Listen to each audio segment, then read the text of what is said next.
What's up, everybody? I want to welcome you to another episode of the Jungle Podcast. And to clear up any confusion, like most people, I live with anxiety and depression each and every day. Sometimes it does get the best of me, and I'm human just like you.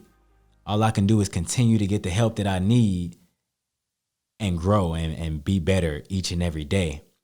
And I got an interesting episode for y'all. I have an interesting series of episodes coming up over the next couple of weeks. And this series is called Who Are You? So I'm sitting in my living room the other day and I'm just chilling, and it hit me. This feeling of disappointment or this sad feeling snuck up on me in my own house. And I feel this way sometimes. It feels like my dreams are worthless or my growth isn't really where it needs to be. So after a few more minutes of negativity, I snap out of it. And I think to myself, like, why am I feeling like this?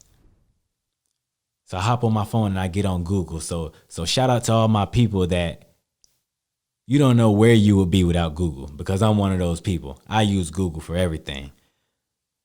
So I'm researching and this is important because it's important to research your triggers and solve the causes and effects that apply to your anxiety and your depression. That's so important. Even if it's not mental health, even if it has nothing to do with your peace of mind, it's important to learn about yourself, and it's important to figure out what are the things that trigger you, that make you upset, that make you happy, that make you feel loved. So that's why I ask, who are you? Figure out the type of person you are. Giving ourselves time to reflect on our mental health is necessary. And it's one of those things that should be done every day. And if you're anything like me, you have 1,000,001 things going on in life. And sometimes it's easy to forget to check up on yourself. I was catching up with a friend of mine on the phone, and he said something that really stuck with me. He said, "Man, I get so caught up with life, I forget to check up on you. I forget to check up on the people that I love, even his own mother." And I'm thinking to myself, like, I'm so busy that I forget to check up on myself to see if I'm doing all right. And I know a lot of people can relate to that. So instead of sinking into that mindset and letting your feelings and emotions drown you, figure out solutions and figure out how to save yourself. Because feeding into your own self-doubt will starve you. And sometimes it may feel like all you have is yourself. And that's why it's important to be able to lift yourself out of a rough patch. So as I'm researching, I come across what's called imposter syndrome. And the more I read into it, the more I realize that this is me. And I'm not the only one that deals with it, because there are so many different types of this syndrome. And that's what this series is going to be about, the different types of imposter syndrome. What is imposter syndrome? Imposter syndrome is a psychological pattern where somebody doubts their skills, their talents, or their accomplishments. And more than 70% of people go through this at some point in your life. Now think about 70%. Think about that. Think about it like this. You get a 12 count from Chick-fil-A. Everybody loves Chick-fil-A. You will lose your mind if somebody ate 8 of those nuggets that you just got. That's how significant 70% is. And believe it or not, most people that experience this syndrome are some of the most bright, hardworking people that have 9 times out of 10 accomplished one thing or another in their life, because it only makes sense. You can't have doubts about your skills and talents if you're not doing anything with them. So this episode today, this type of syndrome I'm going to be talking about today is the perfectionist. So if you don't know if you're a perfectionist or not, let me kind of help you out. Let me kind of clear that up for you. Perfectionists set super high goals for themselves. And when they don't reach those goals, that self-doubt starts creeping in. Perfectionists have a tendency to be called control freaks.